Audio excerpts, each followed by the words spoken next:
toute organisation possède un destructeur caché. Oh, ça commence fort. Bah oui, mais le détail le plus terrifiant dans tout ça, c'est que cette personne n'a généralement aucune envie de détruire le groupe. C'est vrai. Au contraire même, elle est intimement, mais alors profondément convaincue d'être la seule et unique personne capable de le sauver. Ouais, le fameux complexe du sauveur. Exactement. Enfin, imaginons un instant une belle mécanique, tu vois, genre une montre ancienne ou un projet associatif super florissant. Tout roule, chaque pièce interagit avec les autres de manière fluide. Une belle harmonie, quoi. Voilà.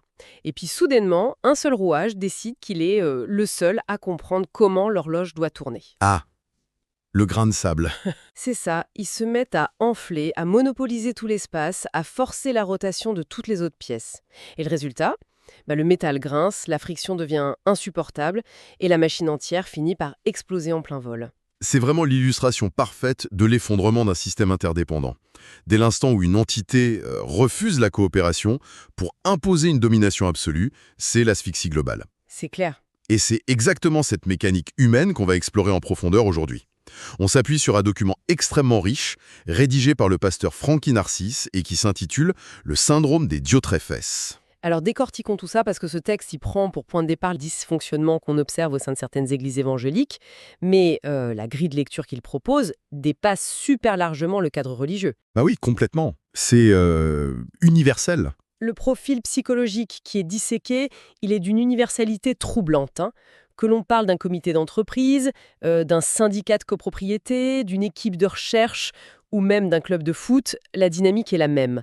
C'est vraiment l'anatomie d'un leadership despotique, l'obsession du contrôle absolu. Il est d'ailleurs hyper important de poser notre cadre d'analyse d'emblée. Le but de notre discussion aujourd'hui, c'est pas du tout d'entrer dans un débat théologique ou de valider une doctrine spécifique. Non, bien sûr que non. L'approche de Frankie Narcisse, elle nous offre un formidable terrain d'étude sur la sociologie des organisations et la psychologie du pouvoir. On va analyser comment l'ego, lorsqu'il n'est plus régulé par un groupe, il mute et il finit par paralyser des structures entières. Même celles qui sont censées être fondées sur la bienveillance et le service mutuel, quoi. Exactement. Surtout celle-là, j'ai envie de dire. Ouais. Et pour amorcer cette réflexion, le document introduit un concept que je trouve particulièrement redoutable. Il cite une recension de Jonathan Burns sur un ouvrage classique de Marshall Shelley, dont le titre à lui seul résume absolument tout le problème. Vas-y, dis-nous. Ça s'appelle « Well-Intentioned Dragons », donc les dragons bien intentionnés. L'hypothèse de base, c'est que les pires tensions émotionnelles dans un groupe ne sont pas causées par des saboteurs évidents, mais par ces fameux dragons. Ouais.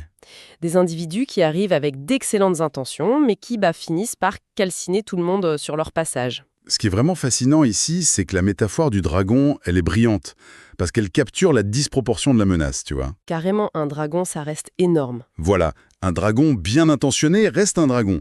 Il prend une place énorme, il crache du feu dès qu'il s'exprime, et sa queue, elle renverse la moitié du mobilier à chaque mouvement. Même s'il voulait juste aider à nettoyer la pièce, en fait. C'est exactement ça. Psychologiquement parlant, ces individus n'ont pas de plan machiavélique pour détruire l'organisation. La tragédie, c'est qu'ils pensent sincèrement être les protecteurs ultimes du groupe. Ils s'investissent sans compter. Mais là, par contre, il y a un truc qui me bloque un peu. Ah, dis-moi. Si une personne passe son temps à s'aliéner tout le monde, à hurler en réunion, à bloquer tous les projets qui viennent pas d'elle, comment elle peut encore se cacher derrière le paravent des bonnes intentions ? C'est un vrai paradoxe, ouais. Il y a forcément un moment où la personne réalise qu'elle est en train de créer un enfer invivable pour ses collègues ou ses collaborateurs, non ? Comment on justifie cette destruction en interne ? Eh bien, c'est là qu'intervient le concept de dissonance cognitive. Et c'est ce qui rend ces profils si toxiques, et surtout si difficiles à gérer pour une direction légitime. Dans l'esprit du dragon, sa vision du monde n'est pas juste une opinion parmi d'autres. D'accord. C'est la seule vérité valable pour la survie du groupe.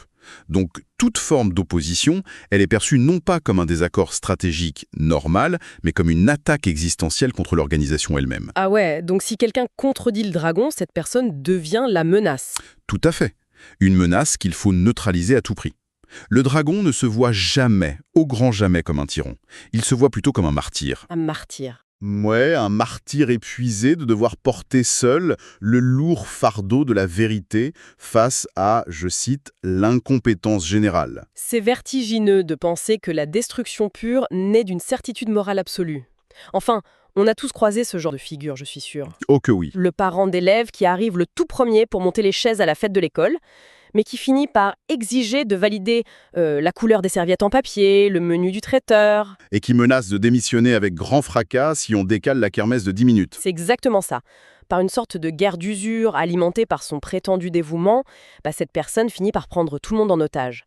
Mais du coup, à quel moment exact cette bonne volonté un peu toxique franchit-elle la ligne rouge pour devenir une dictature assumée ? Bien, pour comprendre ce point de bascule, notre source nous ramène à la genèse de ce syndrome à travers un cas historique très précis. L'auteur s'appuie sur un texte ancien, la 3e lettre de l'apôtre Jean dans la Bible. Ok. Dans cette correspondance, qui est adressée à une jeune communauté, on trouve la description d'un modèle d'organisation en pleine crise de gouvernance.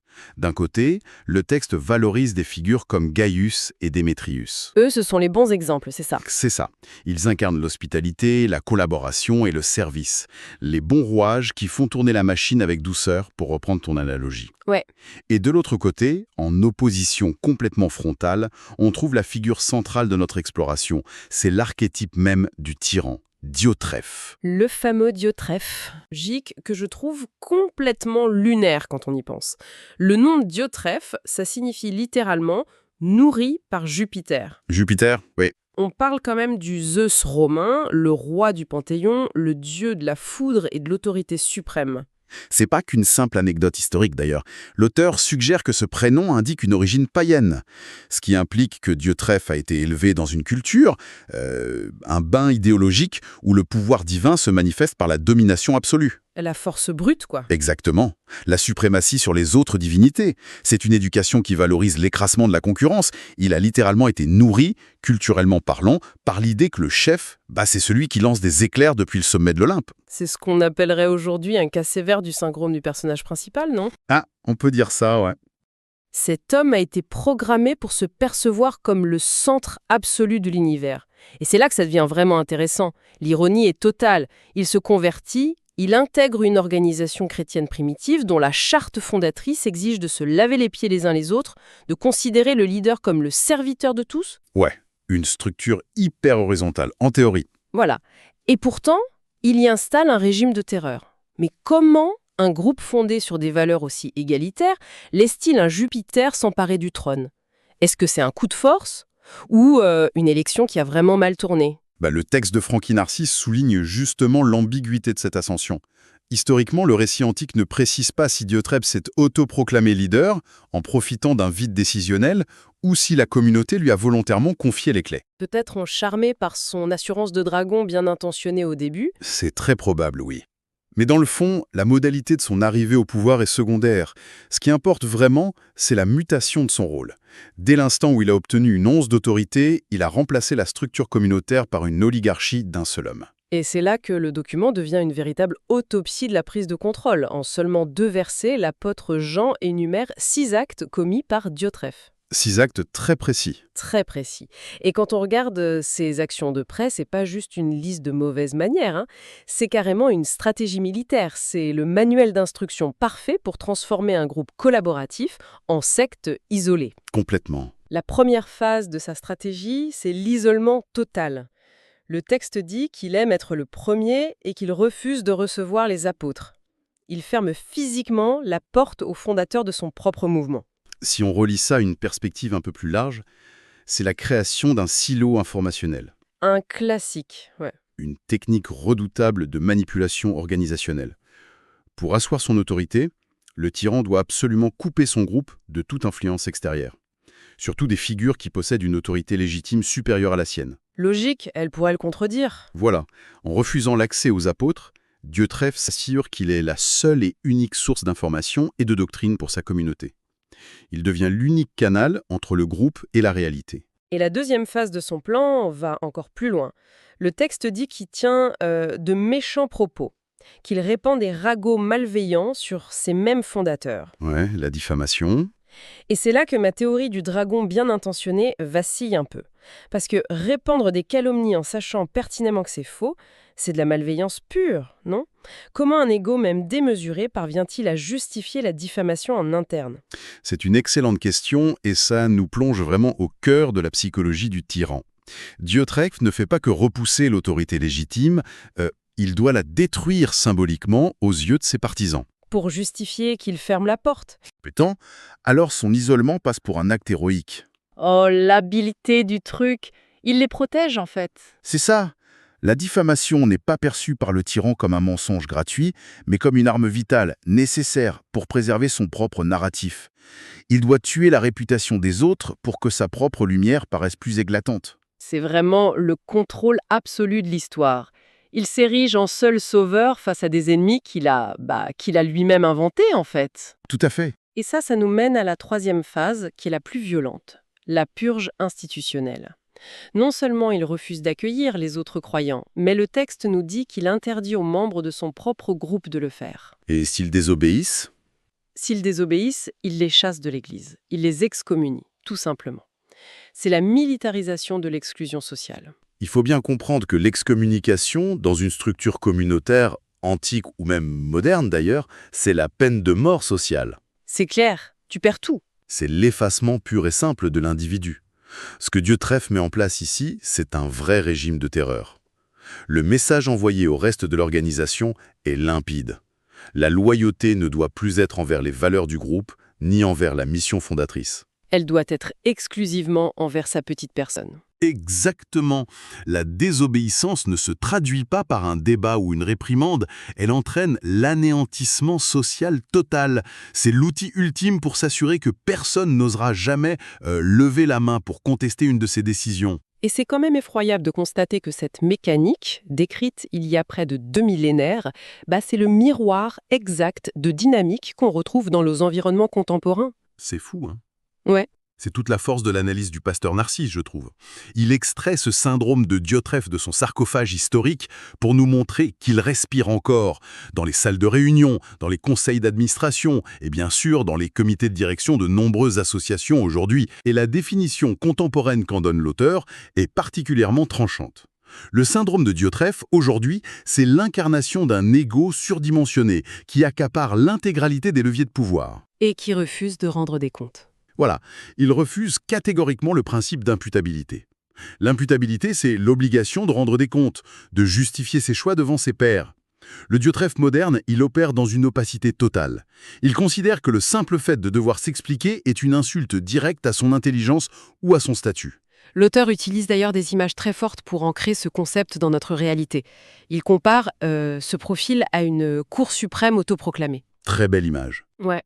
Dans un système judiciaire sain, il y a des appels, des contre-pouvoirs, des révisions possibles. Mais quand ce leader a parlé, le marteau tombe et le dossier est clos. C'est la fin de tout dialogue. Il le décrit aussi comme l'homme orchestre, ce qui m'évoque vraiment le micromanagement toxique à son paroxysme. L'image de l'homme orchestre, elle est super révélatrice de la paranoïa qui accompagne souvent ce syndrome. Pourquoi vouloir jouer de la batterie avec ses genoux, de la guitare avec ses mains et de l'harmonica avec sa bouche en même temps ? Parce qu'on a peur que les autres jouent mal ? Plus que ça. Parce qu'on est terrifié à l'idée de dépendre du talent de quelqu'un d'autre. Le Diotrephe moderne est un contrôleur obsessionnel compulsif. Déléguer signifierait perdre une fraction de pouvoir.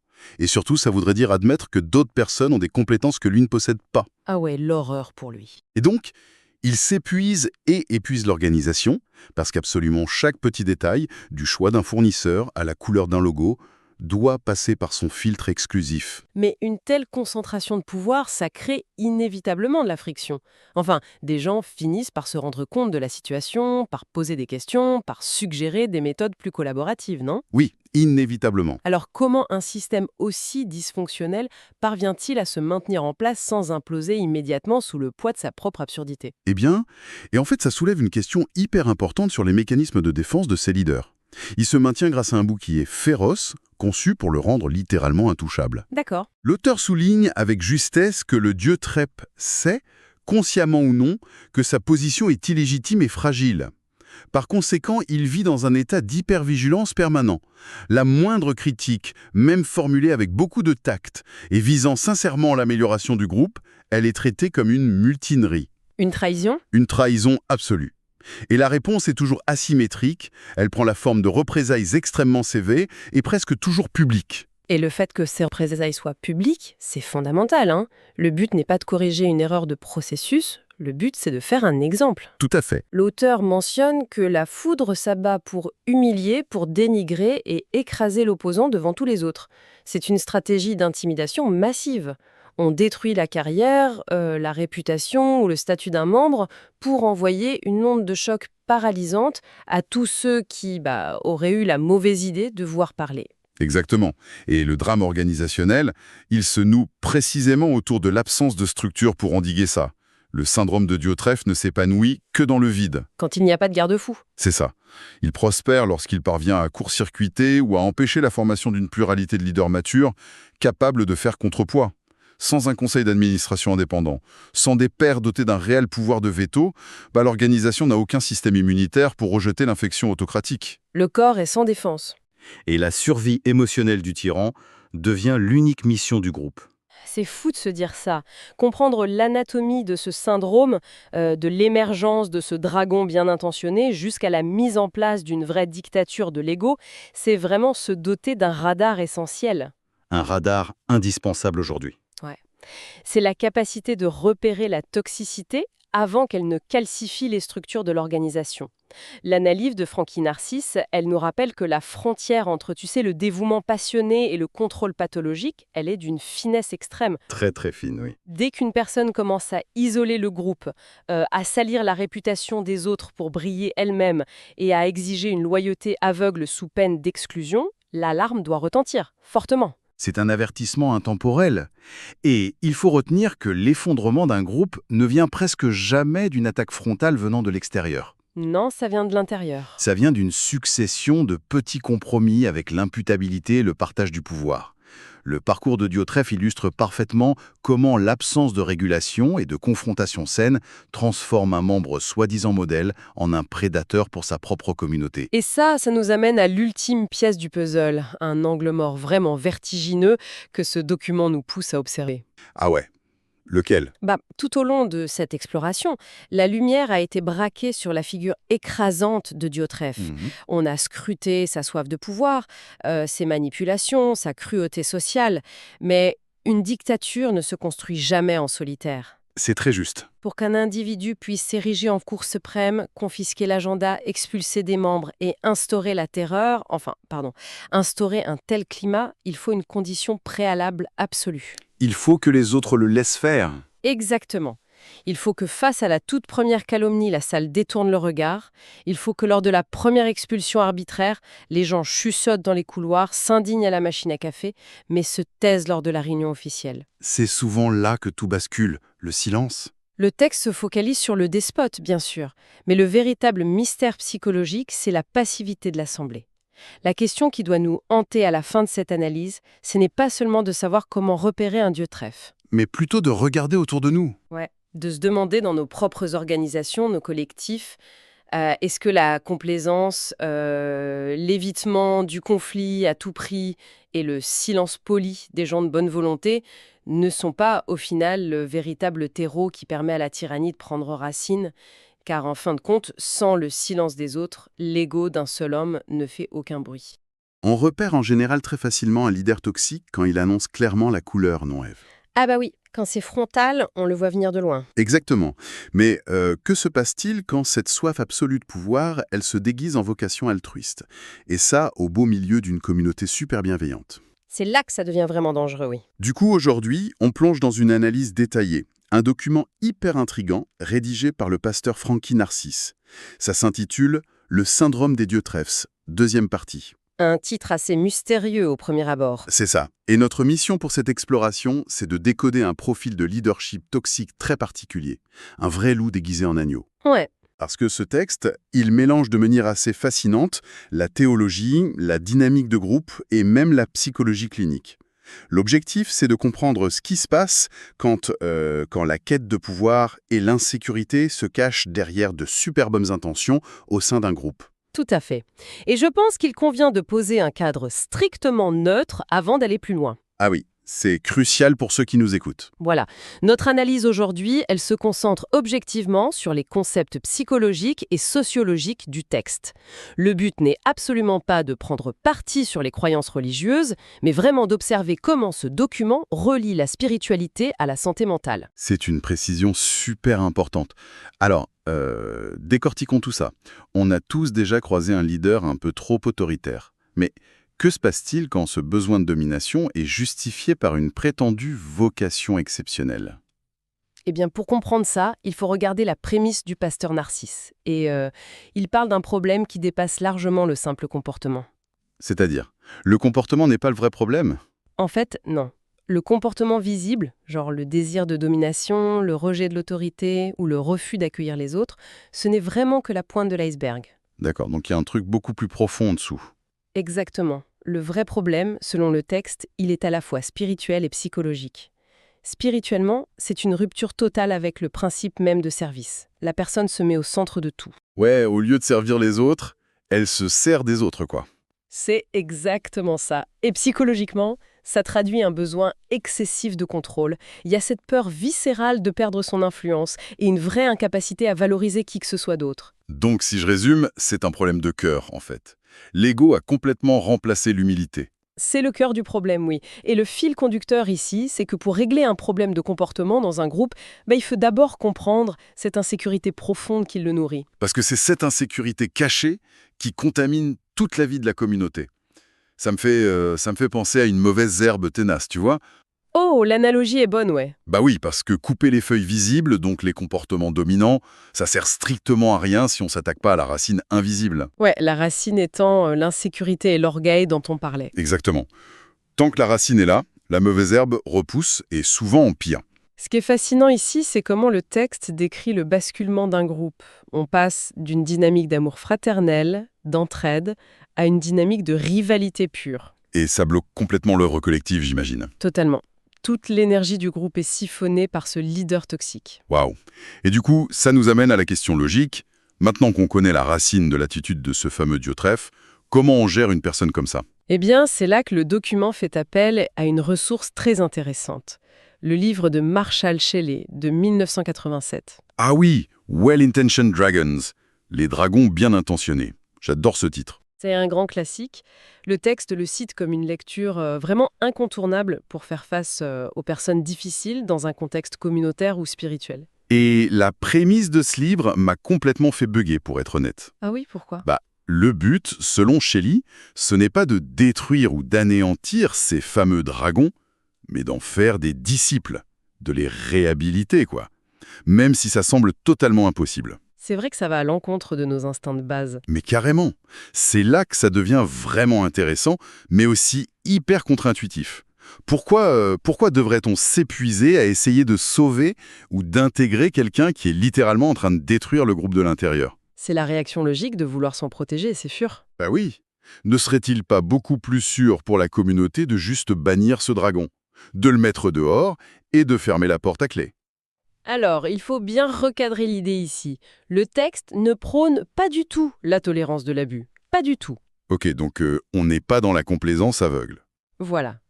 Ça exige une approche extrêmement ferme. On demande une réelle repentance et un changement de comportement radical de la part du fautif. D'accord. Mais la nuance, c'est d'aborder ces personnes avec un cœur disposé à la réhabilitation. Et pour ça, la première étape indispensable, c'est d'identifier très précisément leur pathologie. Nommer le mal pour pouvoir le traiter, en somme. C'est ça. Et c'est là que l'exploration fait un pont direct de la théologie vers la clinique. Le texte n'y va pas par quatre chemins. Oui, l'auteur laisse de côté la métaphore du dragon spirituel pour sortir le manuel de diagnostic pur et dur. Exactement. Le pasteur Narcisse s'appuie carrément sur l'Encyclopédie Britannica pour définir le mal de ce Diotrephe. Et le diagnostic tombe.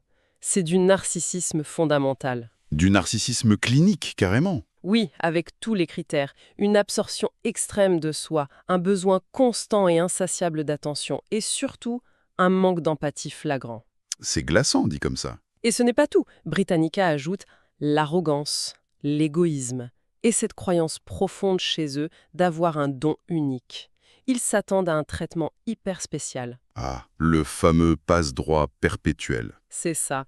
Ils supportent pas la moindre critique et ils sont complètement consumés par leur propre sentiment de grandeur. C'est fou, parce que cette description, elle est tellement familière au-delà des simples murs d'une église ou d'une communauté religieuse. Ah oui, on retrouve ça partout.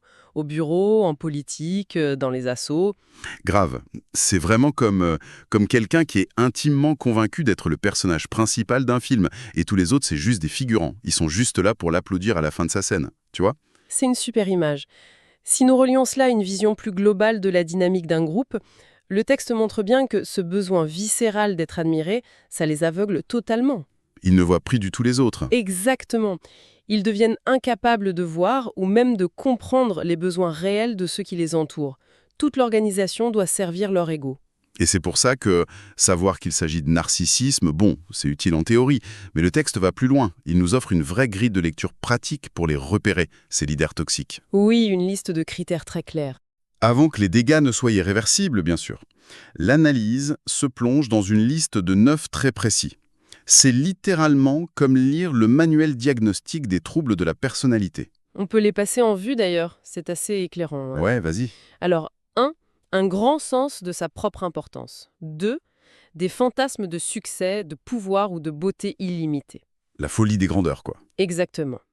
3. La croyance d'être spécial et de ne devoir s'associer qu'à des personnes de haut statut. 4. Un besoin excessif d'admiration. Le réservoir qui n'est jamais plein. Voilà. 5. Le sentiment d'avoir droit à un traitement de faveur. 6. L'exploitation des autres à des fins personnelles. Ouch. Ça, c'est le moment où ça fait vraiment mal aux autres. Oui. 7. Le manque d'empathie, ce refus catégorique de reconnaître les sentiments d'autrui.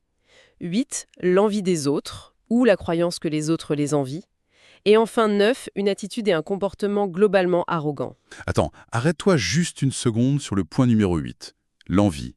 Parce que ça, c'est une question analytique hyper pointue. C'est le trait qui surprend le plus, en général. Bah ouais.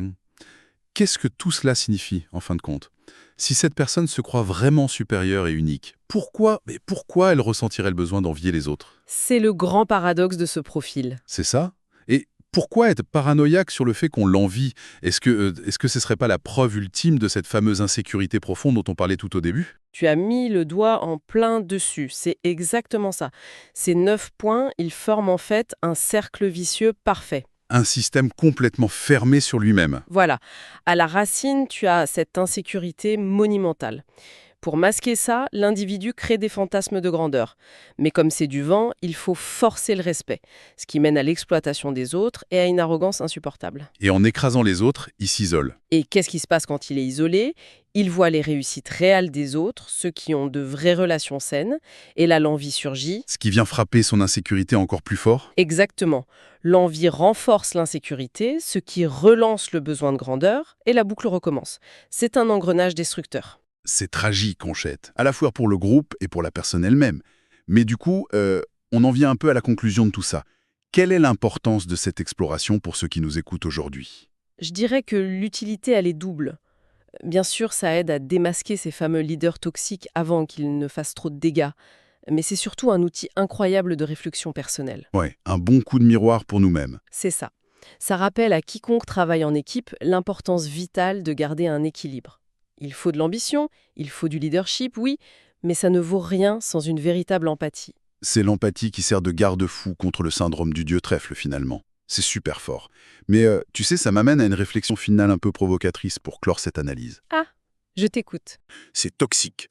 Mais est-ce que ça ne serait pas l'épreuve ultime qui force une communauté à enfin définir ses propres limites? Ah, c'est un point de vue super intéressant. Tu vois ce que je veux dire? Sans ce dragon, peut-être que le groupe n'aurait jamais eu le courage de s'affirmer.